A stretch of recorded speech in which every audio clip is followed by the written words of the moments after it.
우리들은 지난 시간에 교회에 대한 하나님의 지혜 그리고 교회에 대한 하나님의 비밀에 대해서 말씀을 살폈어요. 기억하실 내용은 죄를 범한 인생에 대해서 하나님은 공의의 하나님이시기 때문에 인간에 대한 죄를 하나님은 분명히 심판하셔야 되는 게 하나님이죠. 또 한편으로는 그 죄를 범한 인생을 하나님은 사랑하세요. 그래서 그 죄를 범한 인생을 구원하시기를 원하시는 것이 또한 하나님의 마음이죠. 그래서 하나님 안에 인간을 중심으로 둔 하나님의 딜레마가 있었죠. 그래서 그 하나님이 인생을 어떻게 용서해 내시고 그를 구원해 내시는지에 대해서 하늘의 천사들, 땅에 쫓겨나 있는 사단에게조차도 하나님이 비밀로 하나님의 경륜 속에 감춰 놓았었는데, 하나님께서 이 땅에 예수 그리스도를 보내어 주셔서 그분을 죽게 하시고 또한 부활시킴으로 인해서 죄인에 대한 하나님의 분명한 심판이 행해질 뿐만 아니라 그 죄인 속에 죽어 지옥 가야 될 그 인생을 하나님이 구원해 내시는 사랑의 하나님의 그 열망도 주님이 완성해 내셨죠. 그래서 하나님께서 에덴 동산에서부터 허물어져 버렸던 인생에 대한 그 하나님의 영원한 심판과 영원한 하나님의 그 구원하심이 어디에서 이루어지게끔 만들어 놓으셨던가요? 교회. 하나님이 그토록 오랜 시간 동안 비밀에 하나님의 경륜 속에 감춰 놓았던 인생의 세상에 대한 그들의 죄에 대한 하나님의 심판과 그 죄에 대한 하나님의 그 속에서 구원해 내시는 하나님의 구원의 그 열망을 고스란히 어디에 담고 있었느냐면 교회에 담고 있었단 말이에요. 그래서 이 땅의 교회는 하나님께서 구원하시기를 원하셨던 그 하나님의 사랑하심, 하나님의 오래 참으심, 그 구원을 원하신 하나님의 열망이 고스란히 교회 안에 예수의 흘리신 피의 보혈의 공로로 함께 담겨져 있기 때문에 어느 누구도 교회에 대해서 그 하나님의 진리나 그 하나님의 복음의 잣대에서 벗어나지 않은 이상 그 하나님의 교회를 어지럽히거나 폄하해 할 수 있느냐? 그럴 수 없다 그랬습니다. 예수님의 십자가의 복음은 모든 계층 간의 벽을 다 허물었다고 그랬어요. 유대인과 이방인의 벽 주님이 허물어 버렸어요. 민주주의, 공산주의, 정치, 이데올로기도 마찬가지 주님이 허물어 버렸어요. 남자와 여자에 관해 성에 관련된 모든 그런 부분도 주님이 허물어 버렸어요. 그래서 바라기는 우리 미수제일교회 안에는 오늘날 태극기 부대라고 불리죠. 보수 진영에 있는 분들도 교회에 오셔야 돼요. 혹은 그와는 또 다른 정치적인 입장이 다른 진영, 진보, 어떻게 표현하든 사회개혁을 주도하는 그런 진영에 있는 성도님들도 교회에 오셔야 돼요. 교회 안에는 오직 예수 천당 불신 지옥이라고 하는 복음 운동 안에서 다 놓아져야 돼요. 이 하나 된, 이 복음으로 하나로 묶어 놓으신 교회를 어떤 정치적인 이념에 반해서 교회를 뒤흔들고 폄하하고 깎아내릴 수 있느냐? 그럴 수 없습니다. 그래서는 안 돼요. 저는 여러분 안에 태극기 부대를 지지하시는지 혹은 개혁 진보적인 성향에 있는 정치 노선을 지지하시는 저는 솔직히 별 관심이 없어요. 저는 여러분들 속에 복음주의 운동이 가슴에 대한 열망이 있는가? 내가 살다 죽을 그 날이 다가오기까지 하나님의 나라가 나의 삶들 속에 어느 정도로 회복되어지기를 가장 열망하고 사는가? 저 이거 궁금해요. 그거는 저에 대한 궁금증이면서 동시에 하나님의 가장 열망하시는 내용인 줄 믿습니다.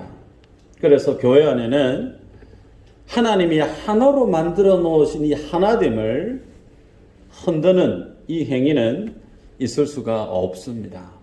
그 내용을 지난 시간에 우리가 말씀을 나눴고요. 오늘은 그렇게 하나님의 지혜와 비밀의 경륜에 따라 하나님이 이 땅에 교회를 만드셨는데 그렇다면 이 교회 안에 주어져 있는 그 믿음의 권세가 어떠해야 되는지에 대해서 잠시 말씀을 보도록 하겠습니다. 방금 12절 우리가 말씀을 보았는데요. 담대함과 확신을 가지고 하나님께 나아감을 얻느니라 그랬습니다. 여러분, 하나님께 나아가는데 담대하게 그리고 확신을 가지고 당당하게 나아갈 수 있는 길이 되었다. 그렇게 말씀을 하는 것은 예전에 하나님 앞에 담대하게 나아갈 수 있는 길이 없었다는 거예요. 예전에는 하나님 앞에 떳떳하고 당당하게 확신에 찬 걸음으로 하나님의 그 보좌 앞에 나아갈 수 있는 길이 없었다는 거죠. 클럽에 가시는 경험이 있는지 모르겠습니다. 젊었던 날에. 클럽에 아무나 들어갈 수 있어요? 아무나 못 들어가요. 나 돈이 있는데 좀 들여다 보내주세요 해도 그 앞에 문을 떡하니 지키시는 어깨 분들이 물을 흐린다 싶으면 돈을 아무리 들고 와도 물 흐린다고 돌아가세요. 다른 데 가세요. 그렇게 안 들여다 보내줘요. 예를 들어 제가 가고 싶다고 이제 돈 좀 많은데 돈 좀 쓰고 싶은데 클럽에 좀 들어가 들여다 보내주세요. 그러면 물 흐린다고 엉덩이 뻥 찰 거예요. 왜 그렇죠? 멋있는 사람, 이쁜 사람만 그 클럽에 들어가야만이 어떻게 해요? 그 클럽이 이윤을 창출해 내겠죠. 그런데 돈 준다고 해서 아무나 그 클럽에 들여다보내면 결국은 저 클럽에는 그다지 물이 좋지 않아. 그 말의 의미는 그다지 멋있고 훌륭한 사람, 정말 매력적인 사람이 안 가는 곳이야 라고 낙인이 찍혀져 버리면 그 클럽은 문을 닫게 되죠. 무슨 얘기냐면 하나님의 사람이 하나님의 은혜의 보좌 앞에 나아갈 수 있는 길이 이전에 그러지 못했다는 거예요. 아무나 마음대로 떠나갈 수가 없었어요. 대제사장도 1년에 몇 번요? 눈을 뜨셔야 봅니다. 몇 번요? 한 번. 대속죄일에 한 번 들어가요. 그것도 죽을 똥 살똥 두려움과 떨림으로 주님 앞에 들어가요. 그 속죄소 앞에 어린 양의 피를 붙들고 그 정도로 두렵고 떨렸던 길이 하나님을 직접 대면하는 길이었는데 이제는 어떻게 해요? 담대함과 확신을 가지고 그 하나님 앞으로 나아갈 수 있게 되어졌다. 그렇게 말씀을 합니다. 근데 그 근거가 무엇인가? 그 근거는 우리가 읽었던 본문에 보면 우리가 그 안에서 그를 믿음으로 말미암아 그랬습니다. 그러하면 예수 그리스도죠. 그 주님을 믿는 믿음 때문에 우리가 그 하나님 앞에 그 은혜의 보좌 앞에 죽지 않고 기대감으로 설렘으로 하나님 앞에 나아갈 수 있게 되어졌다라고 성경이 우리에게 말씀을 줍니다. 그러기에 우리들이 주님 앞에 나아가는 그 믿음의 권세는 기억하실 때 예수 그리스도를 믿는 것 때문에 나아갈 수 있다라는 거예요. 여러분 여기까지 이제 들으시면 반문하실 겁니다. 그렇지, 당연하지. 예수님 믿는 사람이 그래 하나님 앞에 나아가지 그럼 예수 안 믿는 사람이 그래 하나님 앞에 나아가겠습니까? 반문하실 거예요. 여러분 제 얘기가 포커스가 뭐냐면 하나님 앞에 나아가는데 나아가는 그 믿음의 모습이 어떠한 모습이어야 하는가에 있습니다. 모든 인생이 주님 앞에 나아가는데 나아가는 그 믿음의 모습이 제각각 다 다르다는 거예요. 다 다르다는 거예요. 말씀 묵상반을 훈련을 지난주에 했습니다. 질문을 던졌어요. 지금까지 예수님 믿어오시면서 특별한 믿음의 계기가 있었던가요? 믿게 되어진 어떤 특별한 계기가 있었던가요? 질문을 던졌는데 딱 두 분류로 나뉘어집니다. 처음부터 어릴 때부터 모태신앙 가운데 신앙생활을 했던 분들은 큰 어떤 계기가 많이 없고 자연스럽게 주님이 믿어졌다고 얘기들을 하시는 분이 많아요. 그런데 저를 비롯한 1세대, 복음의 1세대인 경우는 뭔가 특별한 계기들이 있었음을 말씀 속에 나누는 것을 들었습니다. 여러분, 우리들은 믿음의 삶을 살 때 특별한 계기가 있어도 좋고 특별한 어떤 계기가 없어도 상관이 없어요. 중요한 것은 내가 예수 그리스도를 의지하고 하나님께 나아가는 그 믿음의 모습이 그 구체적인 근거가 어디에 있어야 되느냐라는 것이 오늘 지금 본문의 말씀의 핵심이에요. 여러분, 그 중심이 뭐냐면 예수 그리스도께 있습니다. 기억하실 때 우리가 신앙생활 하면서 기독교 안에는 신비적인 체험이 있어요. 기도하면 주님이 우리의 기도를 어떤 때는 적극적으로 응답해 주시고 정말 무서울 정도로 주님이 우리의 기도에 정말 순발력 있게 응답해 주시는 그런 경험들 종종 있으실 겁니다. 혹은 환상, 우리 낮반에 있는 분들도 환상을 종종 체험했던 분들이 계셨는데 환상 물론 있을 수 있어요. 그런데 기독교와 그리고 교회가 하나님께 나아갈 때 환상이나 어떤 신비적인 체험 중심으로 그 믿음이 고착되어져 버리게 되어지면 정말 성경적인 교회로 성경적인 믿음의 사람으로 주님 앞에 서기가 어려워진다는 거죠. 제가 중국에서 한인교회를 사역을 했을 때 순복음 교회를 다니고 있었던 어느 분을 만나서 교제를 했던 적이 있어요. 근데 그분이 하시는 말씀이요. 방언 기도를 하지 않으면 예수님 믿는다고 말하기 어렵습니다. 방언 기도 받은 사람은요, 통변의 은사에 대한 그걸 받지 않으면 믿음의 레벨이 아주 낮다고 할 수 있어요. 혹은 귀신을 쫓아내는 은사를 가진 자만이 정말 권능이 있고 능력이 있는 사람입니다. 저는 그 말에 인정하지 않았습니다. 여러분, 우리가 예수 그리스도를 믿는 그 믿음의 레벨을 소위 신비적인 체험이나 은사의 중점을 두게 되어지면 우리들은 성경이 말씀하는 믿음을 붙들 수가 없어요. 그럴 수가 없다는 거예요. 여러분, 사도 바울은 오늘 본문에 하나님 앞에 나아갈 때 우리가 그 안에서 그를 믿음으로 말미암아 그랬어요. 그를 믿음으로, 여러분, 우리가 예수님을 믿는 믿음은 내 안에서 막 예수님을 믿고 싶어서 내가 만들어낸 예수를 내 안에서 믿는 게 아니고요. 믿음이라고 하는 성질은 절대적으로 상대적이에요. 믿을 만한 근거가 있을 때 비로소 내 안에 뭐가 생길까요? 믿음이 생깁니다. 맞나요? 어렵나요? 비행기가 있어. 예를 들어서 두 개가 있어요. 하나는 용접을 한 흔적이 막 수두룩해요. 타이어 빵꾸가 났어요. 기름 뚜껑에 기름이 줄줄 새고 있어요. 혹은 옆에 비행기는 새로 만들었어요. 비가 번쩍해요. 나는 믿어. 저 타이어 빵꾸 나도 기름이 줄줄 새도 나는 저 비행기 나를 안전하게 실어줄 줄 믿어. 그런데 비행기 기장이 수리 이렇게 됐어요. 그 믿음이 바로 믿음인가요?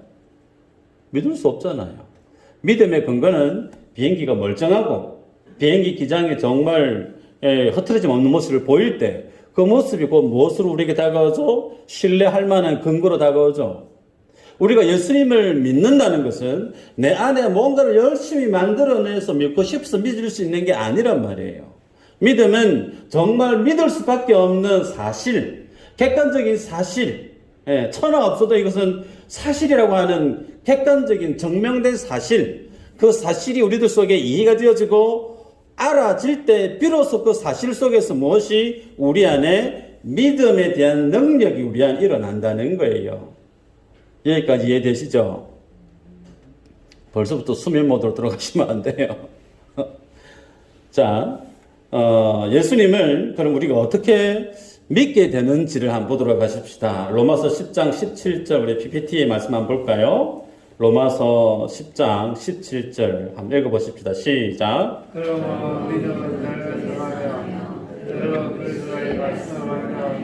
아멘.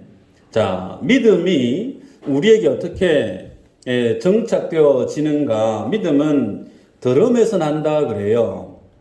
그럼 뭘 들어야 되느냐?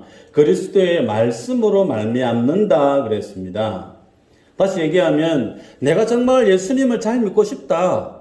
하나님을 믿는 믿음이 내가 오른쪽 왼쪽 편향되어 있는 치우쳐 있는 믿음이 아닌 정말 양쪽 날개처럼 밸런스가 제대로 잡혀 있는 건강한 믿음으로 믿음의 삶을 내가 주 앞에 살아가고 싶다라고 하면 어디에요? 예수 그리스도의 말씀을 들어야 돼요. 그 말의 의미는 예수 그리스도의 하신 그 말씀이 내 속에 말씀한 의도, 예수님이 말씀을 하신 그 사실 그대로 내가 알아야 되는 거예요. 아버지가 방에 들어가신다. 이해되시죠? 아버지 가방에 들어가신다. 이해 안 되죠? 글자 띄어서 읽은 것밖에 없는데 아버지가 방에 들어가신다. 이 말이 사실이에요. 아버지 가방에 들어가신다. 이게 뭔 말인지 처음에 잘 이해 못한단 말이죠. 예수님이 하신 말씀에 대해서 우리는 정확하게 예수님이 하신 그 말씀에 대한 의도와 그 진리를 그대로 우리가 이해를 해야만이 예수님을 믿는 바른 믿음이 우리들 안에 일어난다는 거죠. 요한복음 17장 3절 이렇게 말씀합니다. 영생은 곧 유일하신 참 하나님과 그가 보내신 자 예수 그리스도를 아는 것이다. 아는 것을 무엇과 동급으로 놓고 있느냐면 영생으로 말씀하고 있어요. 교회 왜 다니세요? 예수 믿고 천국 가려고요. 그 말의 의미는 소위 영생 얻으려고요. 같은 말이에요. 그러면 예수님을 믿고 내가 영생을 얻으려고 하면 뭐 해야 되느냐면 교회 열심히 와서 봉사하는 것도 물론 귀하죠. 전도 열심히 하고 선교 열심히 하면 물론 귀해요. 그러나 가장 중요한 것은 뭐라는 거예요? 예수가 어떤 분인지 아는 겁니다. 예수님에 대해서 알지 못한 채 덮어두고 무작정 열심을, 여러분 그거는 절에서 하는 거예요. 절에서는 그냥 열심히 공을 들이고 손에 손금이 없어질 정도로 그냥 무릎이 낙타 무릎이 될 정도로 3,000배 몇만 배 하고, 기독교는 교회는 그런 거 아니에요. 예수님이 어떤 분인가에 대해서 나의 머리에 지성을 활짝 열어서 집중하셔야 돼요. 하나님이 어떤 분인지에 대해서 아시는 것이 뭐라는 거예요? 영생 얻는 거라고 예수님 우리에게 말씀을 하고 계시죠. 자, 그러면 영생 얻는 거, 다시 말하면 예수님을 아는 것이라고 그랬는데 간혹 체험을 중시하고 신사도주의 운동을 또 지지하고 신비적인 어떤 일들을 신앙의 중점으로 두는 분들이 있어요. 통영에도 어느 그런 교회가 있다고 합니다. 예, 약간 귀신을 쫓아내고 좀 신비적인 것을 지향하는 교회가 있다고 요 근처에 있는 걸로 제가 들은 것 같은데요. 여러분, 그런 분들은 뭐라고 얘기하냐면 예수님을 믿으면 예수님이 모든 병자들을 다 치유해 주셨기 때문에 예수님 믿으면 모든 병이 다 치유되어진다 라고 얘기를 해요. 그래서 치유, 신유 집회를 많이 합니다. 맞나요? 다시 질문을 던질까요? 예수 믿으면 모든 질병이 다 치유되어집니까? 치유 안 돼요? 진짜예요? 우리는 여기에서 이제 설교 끝나고 나면 중심을 잡게 되는데요. 자, 보십시다. 마태복음 9장 35절 한번 읽어볼까요? PPT 있죠? 같이 한번 읽어보십시다. 시작. 예수께서 모든 도시와 마을에 두루다니사 그들의 회당에서 가르치시며 천국 복음을 전파하시며 모든 병과 모든 약한 것을 고치시니라. 자, 여기에 보면 순서를 잘 기억하셔야 되는데 예수께서 모든 도시 그랬어요. 도시는 마을보다 큰 개념이죠. 큰 개념 도시에서 그 다음 개념 마을로 들어갑니다. 마을. 그 마을에서 좀 더 좁은 단위 그 마을의 회당. 그죠? 들어가서 뭐 하시죠? 가르치셨다 그랬어요. 가르치신 것은 구약에 오실 메시아가 바로 나야 라고 하는 본인이 인자 대신 메시아 되심을 나타내고 가르치신 거예요. 그 다음 뭘 하시느냐면 천국 복음을 전파하셨다 그랬습니다. 천국이라 함은 어떤 것이냐면 요한계시록에서 예수님이 다시 이 땅에 재림하시죠. 예수님이 이 땅에 다시금 재림하시면서 완성되어질 것이 뭐죠? 하나님의 나라, 그 천국이에요. 그래서 예수님이 십자가 죽으시고 부활하시고 성천하시고 난 이후에 언제일지 모르지만 주님이 다시 이 땅에 재림하실 때 완성된 그 하나님의 나라가 이 땅에 임할 거예요. 그래서 우리가 주의 나라가 이 땅에 임하시오며라고 우리 기도하지 않습니까? 그 완성될 그 하나님의 나라를 뭐하고 있다는 거예요. 지금 초림하셨을 때 전파하시며 재림이 아닌 십자가에 죽기 위해서 오신 예수님께서 초림 처음 오신 예수님이 하신 말씀이 이후에 재림을 통해서 완성될 그 하나님의 나라에 대해서 미리 천국에 대해서 알려주셨다는 거예요. 알려주시고 난 다음에 그 다음에 하신 일이 뭐죠? 네. 모든 병과 약한 것들을 고치셨다 그랬습니다. 자, 그러면 여기서 중요한 게 모든 병자와 약한 자들을 고치신 것이 예수님 믿으면 다 치유받는다라고 하는 그 개념으로 주님이 병자들을 치유시키시느냐? 그게 아니란 말이에요. 주님이 하나님의 나라를 지금 선포하고 전가한다 그랬죠. 따라오고 있죠. 그 완성된 그 하나님의 나라를 앞서 전파하시고 난 다음에 그 다음에 하신 사역이 병자들을 고쳤기 때문에 그 병자들을 치유하신 그 사건은 무엇을 드러내 보이는 사건이냐면 완성된 그 하나님의 나라 안에는 병자가 없다는 겁니다. 주님이 땅에 재림하시는 완성된 그 하나님의 나라에는 죽음이 없다는 거예요. 그것을 주님이 초림하신 예수님이 완성될 그 하나님의 나라를 보여주시기 위해서 눈앞에 보이는 많은 환자들을 일일이 찾아가셔서 고쳐주시고 치유해 주셨다는 거예요. 그래서 예수님 믿으면 모든 사람들이 다 병 낫는다가 아니라 예수님이 병자들을 고쳐주신 그것을 성경은 무엇으로 표현하고 있느냐면 특별히 요한복음에서는 표적이라고 표현을 합니다. 표적. 기적과 표적은 비슷한 표현이죠. 예, 기적. 정말 이거는 물리적으로 자연 법칙상에서 이루어질 수 없는 일이 신비하게 일어난 것, 그거 기적이죠. 표적도 비슷해요. 똑같은 맥락인데 거기에 플러스 알파가 무슨 의미가 있느냐면 표적은 가르치는 기능이 있어요. 소위 사인입니다. 사인. 야, 저 미륵도 다리 진짜 이쁘지? 한번 봐봐. 밤에 제가 이렇게 손을 가르치면서 보라고 손짓을 했어요. 그럼 뭘 봐야 돼요? 미륵도 다리를 봐야죠. 맞다, 진짜 이쁘네. 그래야 될 거예요. 그런데 손가락을 보고 있어요. 잘못된 거죠.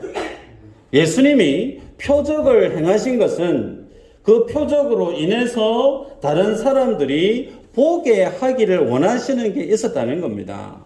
그래서 그 표적은 지금 눈앞에 보이는 것을 통해서 보이지 않는 그것을 보게 하기 위한 사인이었다는 거예요. 그래서 병자들을 치유하신 그 사건은 병자가 예수님을 만나면 낫더라가 중요한 것이 아니고 예수님을 만나고 난 그 심령은 병이 낫는 그 하나님의 나라를 대망하고 보게 하더라는 거예요.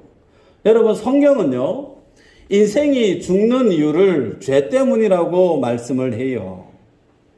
그 죄 때문에 모든 인생이 죽는데 그 죽음에 대한 사전 징조가 무엇으로 드러나느냐면 질병으로 드러납니다. 그래서 의사분들이 당신 암 몇 기예요? 라고 하면 가슴이 철렁해요. 왜요? 그 암이라고 하는 고치기 힘든 질병 너머에는 뭐가 있는 걸 본능적으로 알아요? 죽음. 이거 못 고치면 죽는데 죽음에 대한 사전 징조가 질병으로 나온단 말이에요. 그런데 그 질병이 있는 이유가 어디에 있다고요? 하나님 앞에 죄를 범한 그 죄의 결과물이 곧 죽음이라고 성경은 말씀을 합니다. 그런데 천국에는 죽음이 있어요, 없어요? 죽음이 없어요. 왜요? 천국에는 죄가 없기 때문에 그래요.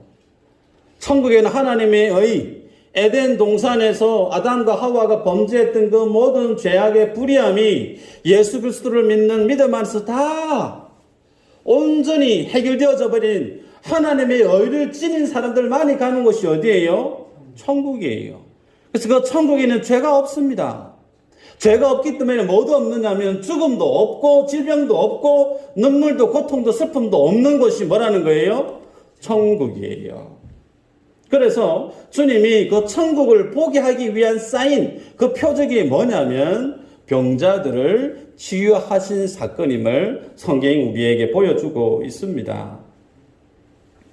여러분, 그래서 우리들이 예수님을 믿게 되어지면 우리 육체의 질병이 다 낫는다.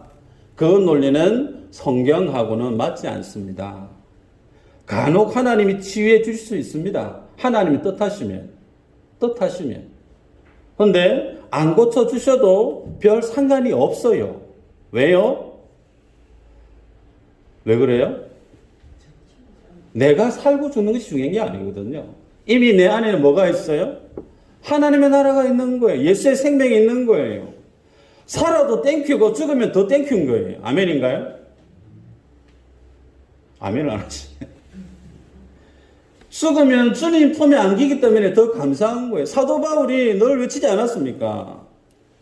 주님 나라 빨리 가고 싶은데 내가 가지 않고 있는 것은 너희들에게 유익이 크기 때문에 이곳에 있다고. 그래서 성도에게는 살고 죽는 것이 그리스도 안에 있을 때는 별 의미가 없는 거예요. 살아도 감사하고 죽어도 감사한 거예요. 죽음을 초월하고 있는 것이 복음이 담고 있는 믿음의 능력인지 믿으시기를 바랍니다. 요한복음 9장에 보면 예수님이 소경을 앞을 보지 못하는 사람을 치유해 주는 사건이 있는데 이 말씀 한번 보도록 할까요? 요한복음 9장 3절을 한번 보도록 하십시다. PPT 있을 텐데 한번 읽어볼까요? 3절 시작. 예수께서 데려가시자 이상하냐 그 부모의 데려가는 것이 아니라 죄에서 사함을 되어졌습니다. 아멘. 날 때부터 보지를 못한 사람이 있었는데 그 소경을 주님이 치유해 주십니다. 사람들은 앞을 보지 못하는 사람이 왜 앞을 보지 못하고 태어났을까? 분명히 부모님이 죄가 있기 때문에 그렇지 않을까? 혹은 당사자가 죄가 있어서 그런 거 아닌가? 죄에 대한 질문으로 퀘션마크를 가지고 있었는데 예수님이 그에 대한 해석은 아니, 하나님이 그를 인해서 뭔가를 하실 일이 있기 때문에 그에게 소경이 된 인생을 주님이 허락하셨다. 그렇게 말씀을 하시죠. 그러면서 어떻게 치유를 하시느냐면 침을 택 받아요. 흙에다가 이기죠. 그걸 눈에 바릅니다. 그리고 난 다음에 어떻게 하죠? 실로암 가서 씻으라 그래요. 가서 씻어요. 어떻게 되죠? 처음 봅니까?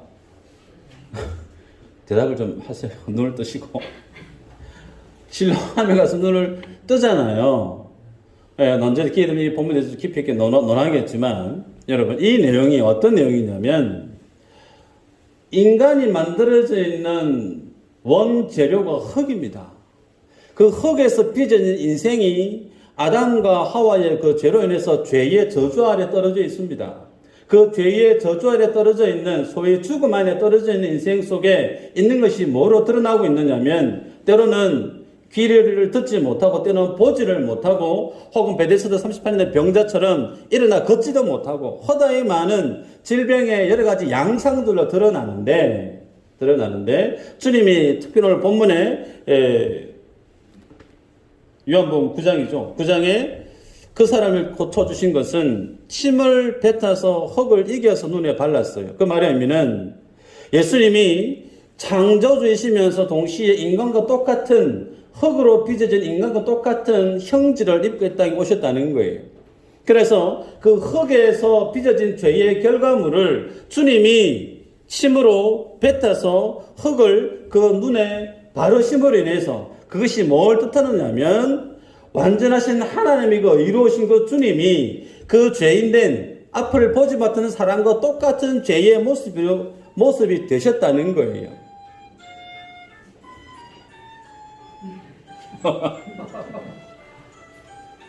빨리 설교 끝내라는 것 같아요.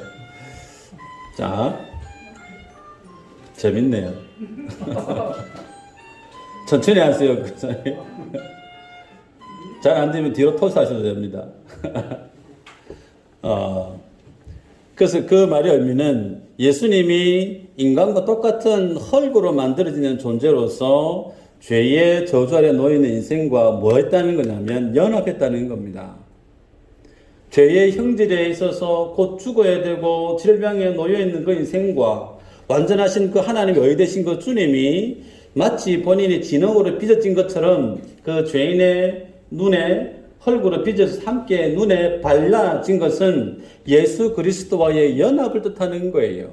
그래서 인간에게 있었던 그 모든 불의함과 허물이 예수님과 함께 연합되어지면서 뭐가 없어지는 거죠? 죄가 없어짐과 동시에 무엇도 없어지느냐면 앞을 보지 못했던 그런 질병도 연약함도 회복되어지는 거예요. 여러분, 이 사건 안에 소경이 믿음의 고백을 한 적이 없습니다. 먼저 알아서 예수님의 말씀을 듣고서 주여 나 좀 고쳐주세요라든지 주는 그리스도 하나님의 아들입니다 라는 믿음의 고백을 한 적이 없어요. 그냥 가만히 있었어요. 믿음 없는 채 가만히 있었어요. 그런 그에게 주님이 오셔서 하나님의 주권으로 그를 고쳐준 거예요.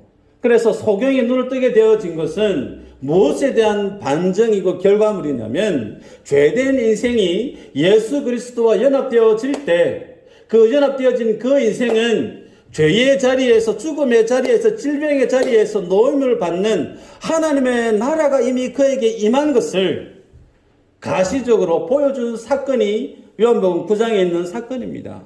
예수님이 병자들을 고쳐줄 사건은 여기에 다 포함되어집니다. 그래서 완성된 그 하나님의 나라가 이 땅에 도래하게 되어지면 그 주님과 연합되어진 그 모든 인생은 죽지 않는다는 거예요. 질병이 없다는 거예요. 그래서 그 하나님의 완성된 천국의 영광스러움을 오늘 본문의 사도 바울은 무엇과 결부시켜서 제시하고 있느냐면 교회로 결부시켜서 말씀하고 있어요. 교회의 머리가 누구예요? 예수 그리스도십니다. 그 예수 그리스도 머리 되신 그 주님께 우리 모두는 팔다리, 예수님께 붙어있는 지체라고 그러죠. 완전하신 그 하나님의 의에 붙어있는 하나님의 권속으로 하나의 교회된 그 영광이 지상의 교회 가운데 있다는 겁니다. 그 말의 의미는 이 땅의 교회는 무엇을 경험할 수 있는 유일한 하나님의 기관이냐면 완성되어져서 이 땅에 도래할 그 하나님의 나라의 영광스러움을 맛보아 알 수 있는 유일한 생명 공동체가 곧 교회라는 겁니다. 그래서 그리스도와 함께 연합되어져 있는 것이 얼마만큼 중요하고 하나님이 만들어 놓으신 교회의 그 하나됨을 허투는 것이 얼마만큼 그 하나님 앞에 잘못된 일인가를 우리가 알아야 될 필요가 있죠. 다시 원점으로 돌아가면요. 요한복음 14장 10절 11절에 보면 이렇게 기록해요. 내가 아버지 안에 거하고 아버지는 내 안에 계신 것을 네가 믿지 못하느냐. 내가 너희에게 이르는 말은 스스로 하는 것이 아니라 아버지께서 내 안에 계셔서 그의 일을 하시는 것이라. 내가 아버지 안에 거하고 아버지께서 내 안에 계심을 믿으라. 그렇지 못하겠거든 행하는 그 일로 말미암아 나를 믿으라. 지금 예수님이 제자들에게 뭘 말씀하고 있느냐면 야 너희들 좀 나 좀 믿어도 그러고 있는 거예요. 나 좀 믿어라. 나 못 믿겠어? 못 믿겠으면 내 행한 일을 봐서라도 좀 믿어라. 그래서 예수님은 예수님이 하신 그 사역과 무엇을 동격으로 두고 있느냐면 예수님이 입으로 나오신 그 말씀으로 동격을 두고 있어요. 그래서 하나님이 예수님이 전하신 그 말씀을 듣고 그것을 통해서 믿을 수 있고 그 말을 못 믿겠거든. 정녕 예수님이 너희들 눈앞에 행했던 그 놀라운 하나님의 그 이적들, 표적들, 행한 그 일들을 통해서라도 너희들은 나를 믿으라. 그렇게 말씀하고 있습니다. 정리하면요. 우리의 믿음의 주체가 우리가 주님을 믿는 그 믿음의 성격이 어디에 근거해야 되느냐면 예수님께 근거해 있어야 돼요. 우리는 예수님 행하신 기적을 믿는 것이 아니고 우리는 예수님을 믿는 거예요. 아멘인가요? 우리는 예수님을 믿는 거예요. 예수님이 행하신 그 기적은 표적이라고 그러겠습니다. 표적. 사인을 했다는 사인. 그 표적이 중요한 것이 아니고 그 표적이 제시하고 있는 방향성, 그것은 천국을 전파하니라 그 천국에 대한 표적이었음을 앞서 보지 않았습니까? 때문에 우리들은 신앙생활을 하면서 처음에는 신비한 체험들을 하실 수가 있어요. 처음에는 내 마음 안에 뜨거움이 막 일어날 때가 있을 수 있어요. 그런데 신앙생활을 하다 보니까 예전보다 내 마음이 좀 냉랭한 것 같아요. 예전보다는 또 그런 신비한 체험들이 많이 있었는데 지금은 그 신비한 체험들이 좀 많이 빈도가 좀 떨어지는 것 같고 내가 지금 이렇게 믿는 것이 제대로 믿는 게 맞나? 의심이 들 수도 있어요. 그런데 그것이 뭐라는 거예요? 잘못된 것이 아니라는 겁니다. 정말 잘되고 잘못되고에 대한 기준은 예수님이 하신 말씀을 내가 그대로 믿고 그 말씀에 준하는 주님을 따라가고 있느냐. 그러면 괜찮은 잘하고 있는 거예요. 거기에 내 마음이 업되든 내 마음이 다운되든 그것은 하등의 문제가 없다는 겁니다. 말씀을 맺는데요. 여러분, 우리가 예수님을 알려고 노력하셔야 됩니다. 노력하셔야 돼요. 고3 수험생이 시험 준비하려고 하면 코피 터지게 공부하죠. 대학 힘들게 들어간 대학생들이 취업하려고 하면 엄청난 스트레스 가운데 그 취업 시험을 준비하지 않습니까? 여러분, 천국은요, 신앙은 나의 영생이 달린 문제예요. 내 생명이 달린 문제란 말이에요. 혹은 내 가정이, 혹은 내 사업이 달려있는 본질적인 그 자리가 뭐냐면 내가 하나님을 신뢰하는 그 믿음의 자리에 있습니다. 그 믿음이 성경이 하나님이 인정하시는 바른 믿음이어야 되는데 하나님과 전혀 상관없는 내가 만들어 놓는 그런 믿음은 별로 의미가 없다는 거예요. 그래서 우리들은 하나님에 대해서, 예수님에 대해서 알기 위해서 열심히 노력하셔야 될 줄 믿습니다. 바라기는 하나님이 정말 여러분의 능력이 되시기를 축복합니다. 그 하나님의 은혜가 여러분에게 정말 큰 능력이 되시기를 축복해요. 그냥 느낌이 아니고 관념이 아니고 습관이 아니고 정말 예수 그리스도를 믿는 믿음이 유일한 내 인생의 가장 강력한 능력이요, 무기요, 소위 피할 반석과 같은 요새와 같은 전능하신 하나님을 온전히 신뢰하는 믿는 그 믿음 위에 여러분의 삶의 걸음이 한 걸음 한 걸음 나아갔으면 정말 좋겠습니다. 이런 우리가 되어져서 주님이 원하시는 정말 성경적인 바른 교회, 도래할 그 하나님의 나라를 주의 몸된 교회가 이 지역 속에서 그대로 여러분의 삶을 통해서 구현해내는 교회, 그 교회에게 하나님이 복을 어떻게 주시지 않겠어요? 그 모든 하나님의 은혜를 누리고 축복을 누리는 중공 되시기를 주 이름으로 축복합니다. 기도합니다. 하나님 감사합니다. 교회만이 주님 앞에 담대히 나아갈 수 있는 길을 주님이 허용하심을 믿습니다. 하나님의 진리 위에 서 있는 교회만이 능히 세상을 주께로 돌이킬 수 있는 능력을 지닌 힘 있는 하나님의 생명 공동체임을 또한 믿습니다. 이를 위해서 하나님, 주의 몸된 교회의 모든 믿음의 권속들이 이전보다 더욱더 하나님을 알기를 열망하는 믿음의 모습이 일어날 수 있기를 소원합니다. 말씀 앞에 마치 벗은 몸같이 발가벗은 몸처럼 주님 앞에 나아가고 깨달아지는 그 진리 앞에 얽힐 줄 몰라서 새벽을 살고 밤을 살고 주님이 주신 그 사명 앞에 그 사명이 힘겨움과 어려움이 아닌 그 사명 때문에 눈뜨고 그 사명 때문에 가슴 설레이며 그 사명 때문에 하나님 기뻐하며 주 앞에 살아가는 참된 믿음의 능력을 지닌 주의 본속들로 나아갈 수 있도록 주님 우리의 중심을 우리의 마음을 성령으로 붙들어 주옵소서. 이 한 주간도 그런 주님과 동행하기를 원합니다. 임마누엘 되신 그 주님을 경험하고 누리고 그래서 세상 속에 오직 하나님이 나의 능력임을 모든 사람들에게 드러내 보이는 복음의 산 증인들로 넉넉히 살아갈 수 있도록 주님 축복하여 주옵소서. 감사하고 예수님 이름으로 기도하옵나이다. 아멘.